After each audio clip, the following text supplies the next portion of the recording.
बच्चों, welcome back to your online video classes. Hopefully all of you are doing good and taking care of yourself. तो बच्चों, आज हम लोग discussion करेंगे हमारे मैकेनिकल प्रॉपर्टीज ऑफ फ्लूइड्स का नेक्स्ट वीडियो, मतलब नेक्स्ट टॉपिक, सॉरी। और हमारा नेक्स्ट टॉपिक है बच्चों पास्कल्स लॉ। पास्कल्स लॉ, ठीक है। तो ये पास्कल्स लॉ क्या है, इस चीज को हम लोग पहले देखेंगे। इसका प्रूफ भी हम लोगों को देखना है बच्चों, है ना। पास्कल्स लॉ का स्टेटमेंट क्या है, वो क्या कहते हैं? वो कहते हैं कि द प्रेशर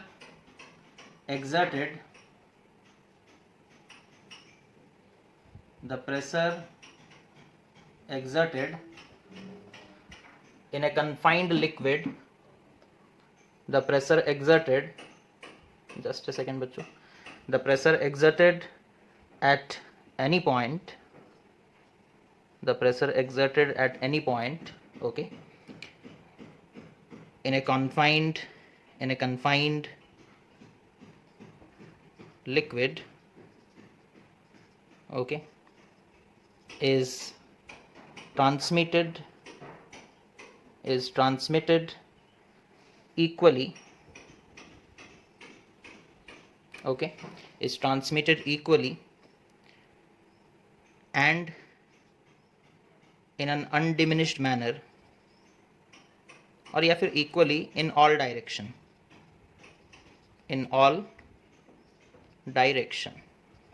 okay.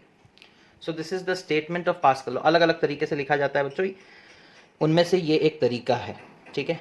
इसका मतलब क्या बनता है? इसका मतलब वो पास्कल क्या कहना चाहते हैं, ठीक है। जैसे सपोज कर लो बच्चों, हमारे पास एक कंटेनर है, ओके, हमारे पास एक कंटेनर है, इसमें कोई एक लिक्विड है, ओके, इसमें कोई एक लिक्विड है। अब लिक्विड है तो लिक्विड का प्रेशर भी होगा, है ना। हम लोग सपोज मान लेते हैं कि लेयर वाइज हम लोग डिवाइड कर दिए। सपोज यहाँ पर प्रेशर कितना है ना 1 पास्कल, जस्ट फॉर एग्जांपल। यहाँ पर प्रेशर कितना है ना 2 पास्कल, यहाँ पर प्रेशर कितना है ना 3 पास्कल, यहाँ प्रेशर कितना है ना 4 पास्कल। इस तरीके से हम लोगों ने मान लिया, ठीक है। अब हम इस लिक्विड को कन्फाइन कर देते हैं, एनक्लोज्ड कर देते हैं। हम सपोज कर लो ऊपर की तरफ एक एयर टाइट पिस्टन लगा दिए, ठीक है। क्या लगा दिए ना? एक एयर टाइट पिस्टन, ओके। अब लिक्विड बच्चों कंटेनर से बाहर नहीं निकल सकता, लिक्विड कंटेनर्स के अंदर भी नहीं जा सकता, बाहर से अंदर नहीं और अंदर से बाहर नहीं जा सकता, ठीक है। हमने एक पिस्टन लगा दिया। Now this liquid is a confined liquid, okay, because it can not move out from the vessel, okay.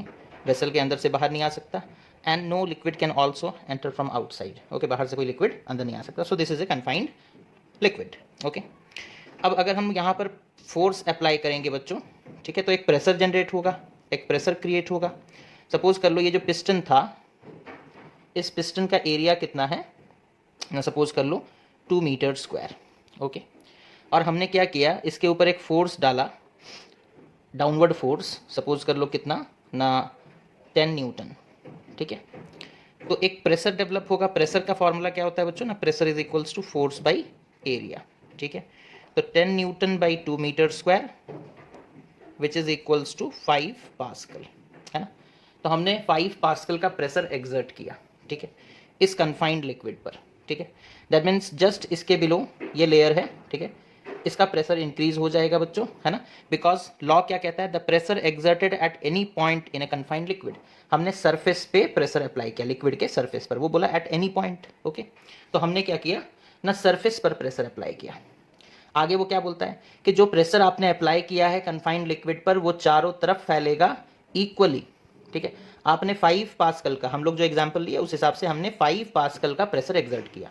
तो इस फर्स्ट लेयर तक 5 पास्कल पहुंचेगा, इस सेकंड लेयर तक भी वो 5 पास्कल का प्रेशर पहुंचेगा, इस थर्ड लेयर तक भी उस 5 पास्कल का प्रेशर पहुंचेगा, इस फोर्थ लेयर तक भी बच्चों उस 5 पास्कल का प्रेशर पहुंचेगा, ठीक है। तो जिस पहले लेयर का पहले प्रेशर कितना हुआ करता था 1 पास्कल, अब कितना हो जाएगा 6 पास्कल। दूसरे लेयर का 2 पास्कल था, अब हो जाएगा 7 पास्कल। तीसरे का हो जाएगा उसी तरीके से 8 पास्कल और इसका हो जाएगा 9 पास्कल, है ना। तो जो प्रेशर एग्जर्ट किया गया बच्चों, है ना, जो प्रेशर एग्जर्ट किया गया वो प्रेशर चारों तरफ फैल गया। किस तरीके से? in an undiminished manner, or we can say it is transmitted equally in all direction. तो इस तरीके से बच्चों हम लोग समझ सकते हैं पास्कल लॉ को। लेकिन पास्कल का लॉ वैलिड किस में है? कन्फाइंड लिक्विड, है ना। ऐसा नहीं कि लिक्विड ओपनली फ्लो कर रहा है और वहाँ पर आप पास्कल लॉ लगा दोगे, वहाँ पे नहीं लगा सकते।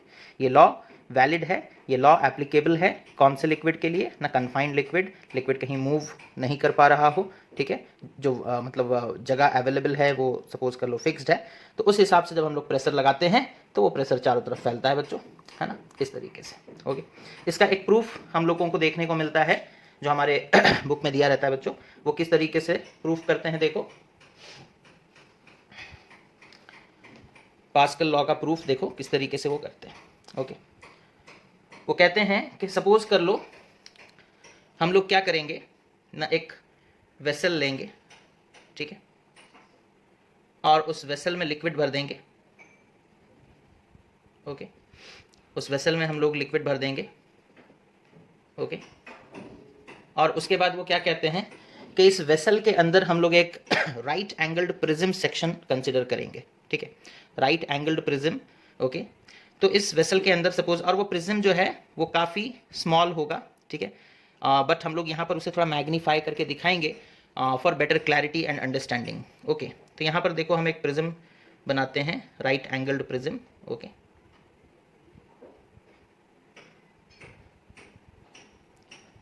तो इस तरीके से बच्चों देखो हम यहाँ पर एक राइट एंगल्ड प्रिज्म बना रहे हैं।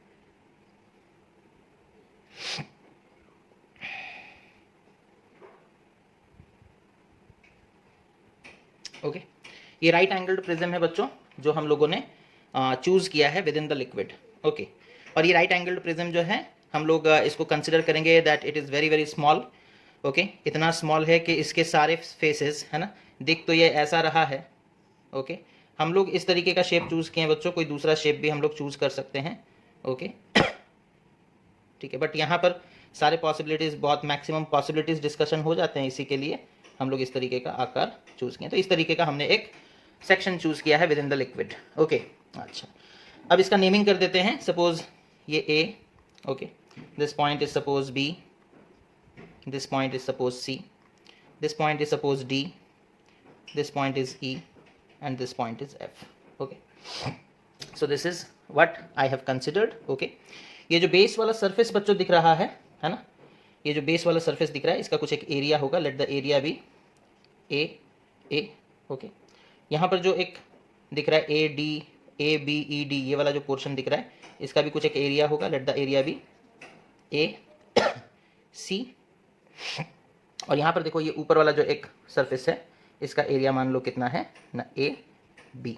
ओके, अच्छा, ये जो एंगल है बच्चों, suppose this angle is theta. Okay, theta का भी यहाँ पर ज़रूरत पड़ेगा। ओके, और जो फेसेस हैं, है ना, लिक्विड है, लिक्विड के अंदर ये प्रिज्म है, तो लिक्विड नीचे से ऊपर की तरफ सपोज कर लो एक फोर्स लगाएगा, ठीक है, नीचे से ऊपर की तरफ एक फोर्स लगाएगा, है ना, इस प्रिज्म के नीचे जो लिक्विड होगा वो ऊपर की तरफ फोर्स लगाएगा। Okay, because liquid exerts pressure in all direction. और एक चीज़ हम लोग ये भी पता किए थे, ये भी हम लोग बताए थे बच्चों कि लिक्विड अगर रेस्ट में है तो वो हमेशा सरफेस से परपेंडिकुलर फोर्स लगाता है। इस कंसेप्ट को भी तुम्हें यूज़ करना है यहाँ पर, ठीक है। अच्छा, तो यहाँ पर जो फोर्स लगा सपोज इसे हम बोलते हैं बच्चों एफ ए।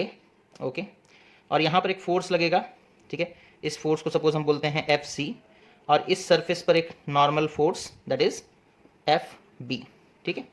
तो ये हो गया हमारा कहाँ कौन से सरफेस पे कितना फोर्स लग रहा है वो हम लोग असाइन कर दिए, और कौन से सरफेस का एरिया कितना है वो हम लोगों ने असाइन कर दिया, ठीक है। अब यहाँ पर थोड़ा मैथमेटिकल कैलकुलेशन हम लोग करेंगे। ओके, यहाँ पर हम लोग थोड़ा मैथमेटिकल कैलकुलेशन करेंगे बच्चों। क्या मैथमेटिकल कैलकुलेशन ना, ये जो हमारा ट्रायंगुलर सेक्शन है, ओके, उसमें इस थीटा का वैल्यू निकालते हैं, दैट इज साइन थीटा, ठीक है, sine theta. I can write it as sine theta is equal to perpendicular by hypotenuse. Perpendicular area कौन सा है बच्चों, that is A C, okay, divided by hypotenuse में एरिया कौन सा है, ये वाला, that is A B, divided by A B. तो यहाँ से आ जाता है that is A B sine theta, A B sine theta is equals to A C. Okay, अच्छा, इसी ट्रायंगुलर सेक्शन में फिर हम लोग निकालते हैं कॉस थीटा का वैल्यू, ठीक है। तो कॉस थीटा क्या होता है बच्चों, that is base by hypotenuse. Base में देखो ये एरिया है, ठीक है, तो एरिया कितना हो गया, that is A divided by hypotenuse, वही area that is A B. Okay, तो यहाँ से कितना निकल कर आ रहा है बच्चों, that is A B cos theta is equals to A. ठीक है, इसे इक्वेशन नंबर 1 सपोज बोल दिए, इसे इक्वेशन नंबर 2 बोल दिए। ठीक है, अच्छा अब फोर्सेस के बारे में देख लेते हैं, है ना। हम लोग ये मानकर चल रहे हैं कि लिक्विड रेस्ट में है ना। दैट मीन्स ये जो ट्रायंगुलर सेक्शन हम लोग, ये जो ट्रायंगुलर प्रिज्म हम लोग कंसिडर किए, ये भी रेस्ट में होगा। रेस्ट में है मतलब बच्चों क्या, the net force acting should be 0. The net force acting on this triangular section or this right angled prism section should be 0. So since we have considered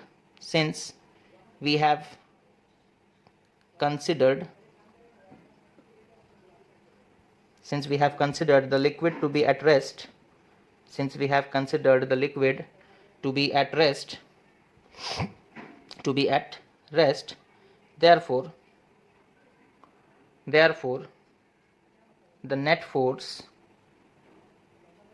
therefore the net force acting on the triangular or the right angled prism section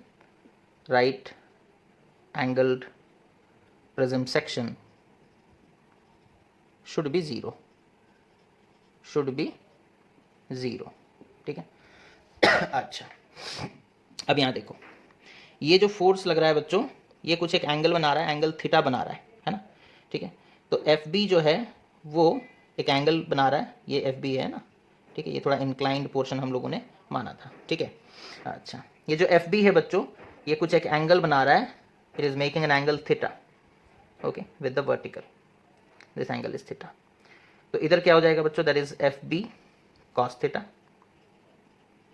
और इससे perpendicular जो component निकल कर आएगा it will be F B sine theta. ठीक है, अच्छा ऐसा कैसे हम, ये एंगल थीटा कैसे आया वो समझना चाहते हो? अगर वो समझ में नहीं आ रहा तो देखो यहाँ पर ये ट्रायंगुलर सेक्शन है ना। इस फोर्स को हम पैरेलली शिफ्ट करके इधर लेकर आए, फिर इधर लेकर के आए। ठीक है, ये चीज़ हम मिटा रहे हैं। ये देखो, इस फोर्स को, एफ बी फोर्स को हम पैरेलली शिफ्ट करके यहाँ पे ड्रॉ कर सकते हैं। अब ये एंगल थीटा है ना, दिस एंगल इज थीटा, और हम लोगों को पता है यहाँ से ये एंगल 90 डिग्री है, बिकॉज ये नॉर्मली फोर्स एक्ट कर रहा है ना। तो ये अगर थीटा है तो ये 90 डिग्री माइनस थीटा।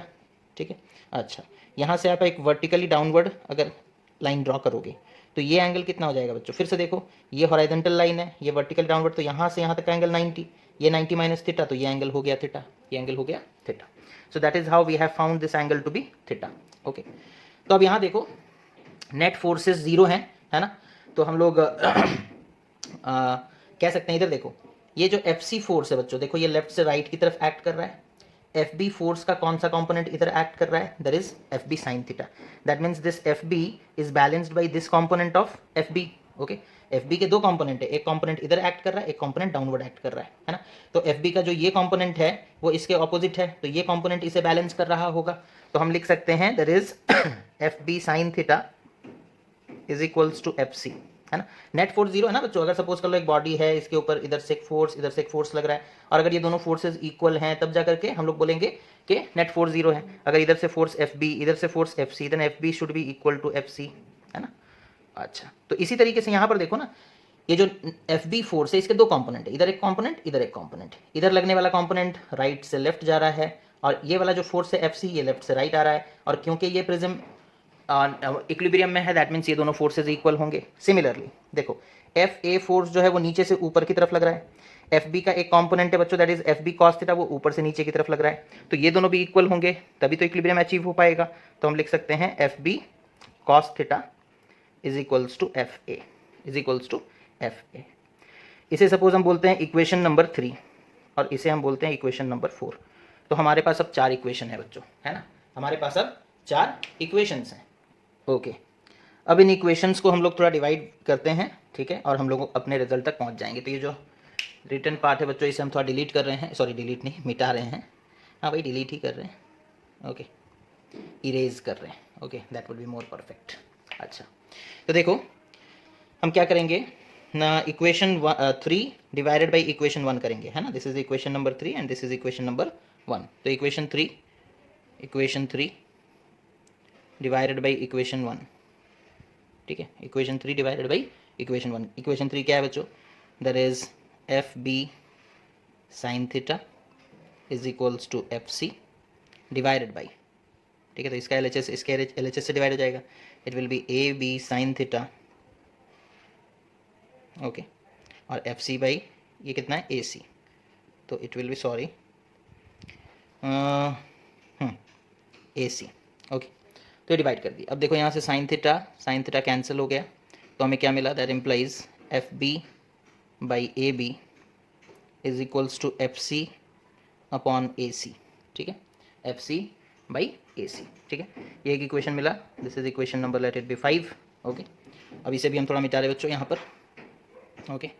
अब देखो equation number 4 divided by equation number 1, ठीक है, इक्वेशन 4 को इक्वेशन 1 से डिवाइड करते हैं। इक्वेशन 4 ये रहा बच्चों, that is F B cos theta is equals to F A divided by हमारा इक्वेशन नंबर 2 से डिवाइड करना है, ठीक है, हाँ, तो A B cos theta by A, ठीक है, कॉस थीटा यहाँ पर भी कैंसिल हो गया बच्चों, so we are getting that implies F B by A B is equals to F A by A, let this be equation number 6, okay. तो हम लोग यहाँ तक पहुँच गए बच्चों, ओके। अब यहाँ देखो इक्वेशन नंबर 5 और इक्वेशन नंबर 6 है ना, इधर F B by A B is equal to F C by A C, यहाँ F B by A B is equal to F A by A, और I can say that, okay, I can say that F A by A, okay, F A by A is equals to F B by A B is equals to F C by A C, okay, that implies F A that is force on ए, ये वाला था हम लोग लिए थे, है ना, अच्छा, बाई ए, इसे हम सपोज बोल देते हैं pressure at A, okay, F B by A B इसे हम बोल देते हैं pressure at B, it is equals to F C by A C that is equals to pressure at C, that implies pressure at A is equals to pressure at B is equals to pressure at C. तो इससे हमारा conclusion क्या होता है बच्चों, तो हम लोग कह सकते हैं हेंस हम लोग क्या कह सकते हैं, hence pressure exerted, okay, pressure exerted is same in all direction, okay, pressure is exerted is same in all direction in a fluid at rest,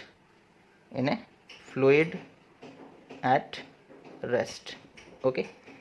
तो ये भी एक तरीका है बच्चों पास्कल्स लॉ को समझाने का, ठीक है, ये भी एक तरीका है पास्कल्स लॉ को समझाने का। हमने स्टार्टिंग में ही कहा था कि पास्कल्स लॉ को अलग अलग तरीके से हम लोग समझाते हैं।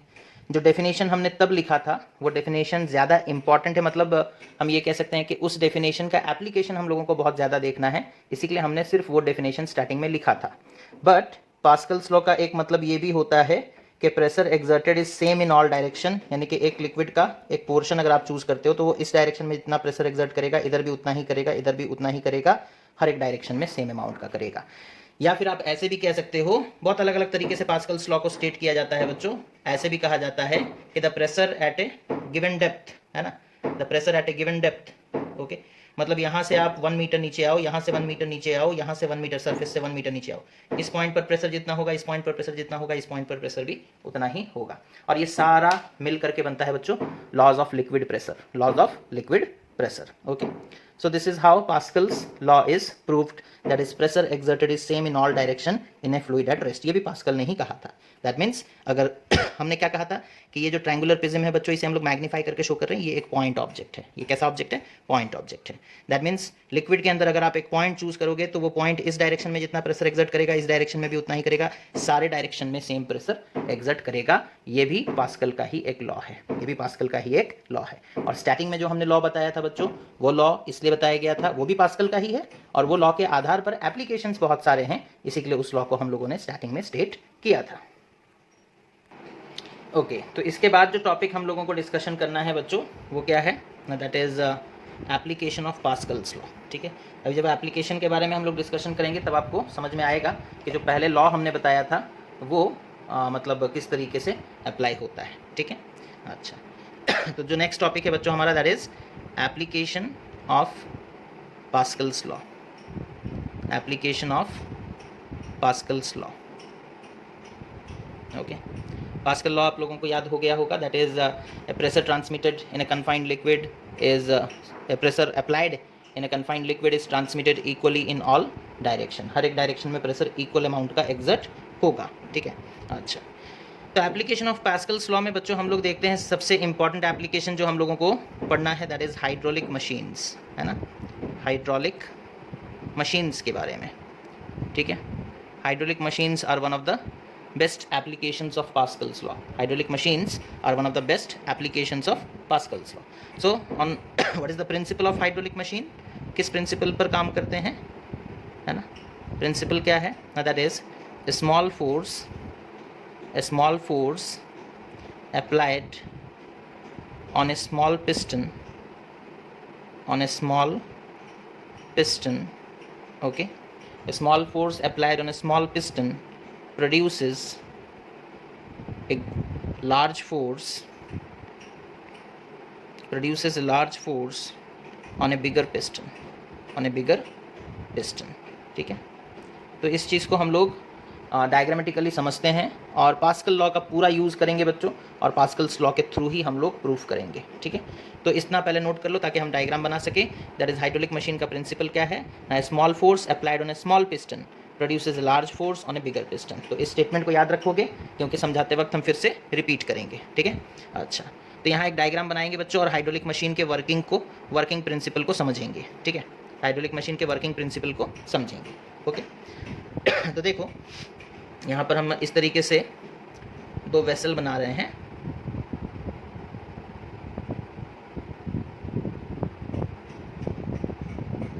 ओके, ये एक वेसल है, okay.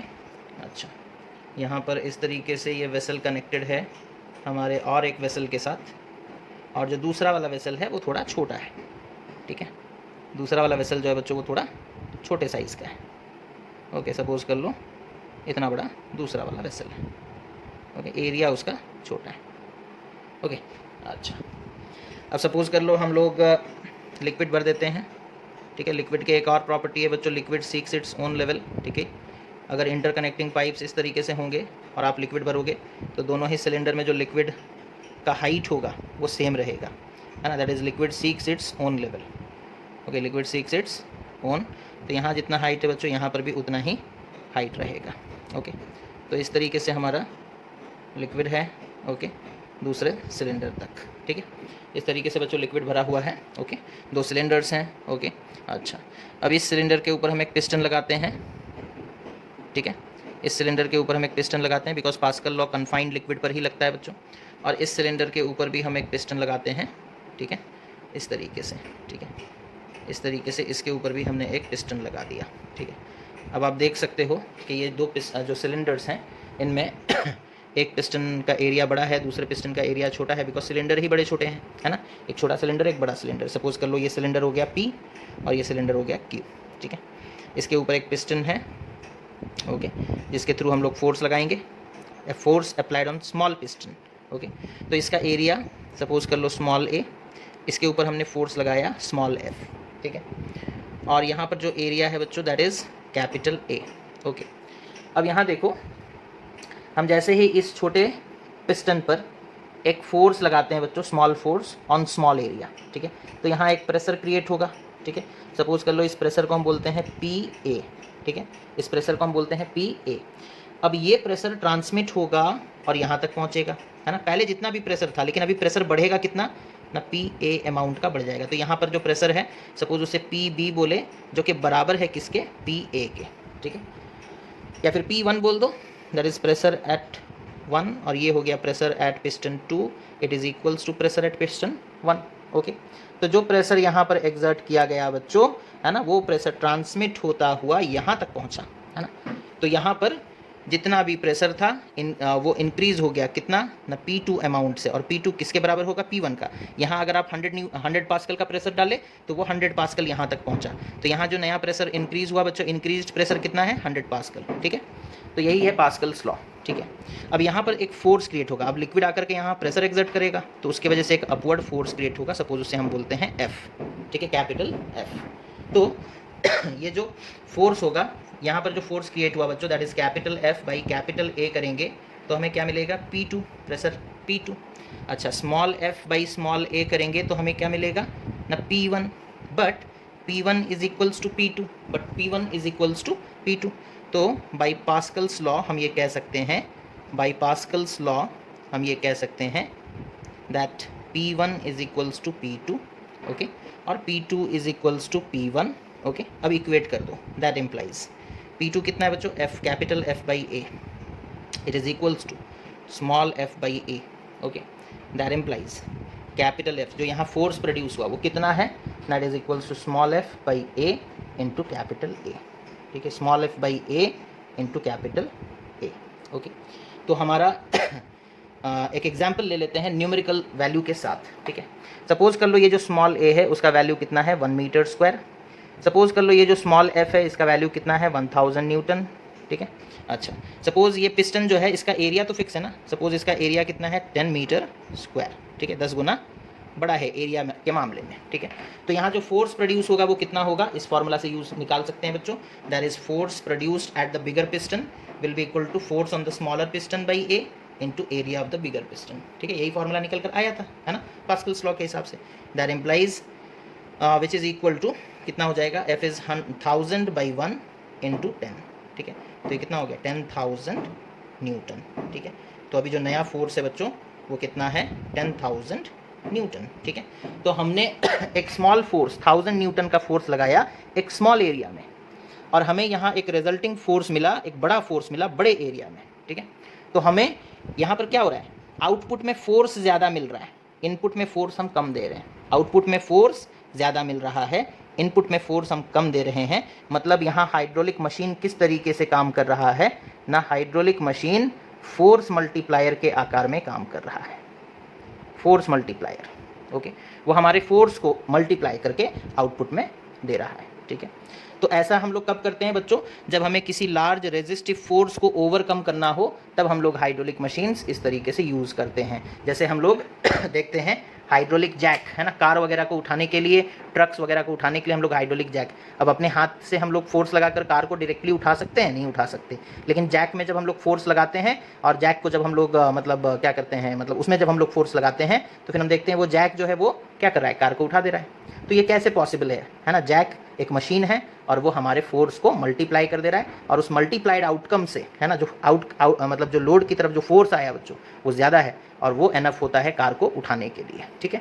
So this is the principle of hydraulic machine. हम लोग अपने नेक्स्ट क्लास में बच्चों हाइड्रोलिक मशीन्स के 2 एप्लीकेशंस या फिर एक एप्लीकेशन के बारे में पढ़ेंगे, दैट इज़ हाइड्रोलिक ब्रेक के बारे में मेरे ख्याल से हम लोगों को पढ़ना है, डिस्कस करना है, तो वो हम लोग डिस्कशन करेंगे, ठीक है। तो आज के लिए बच्चों बस इतना ही। Thank you for watching the video. Take care of yourself and have a nice day.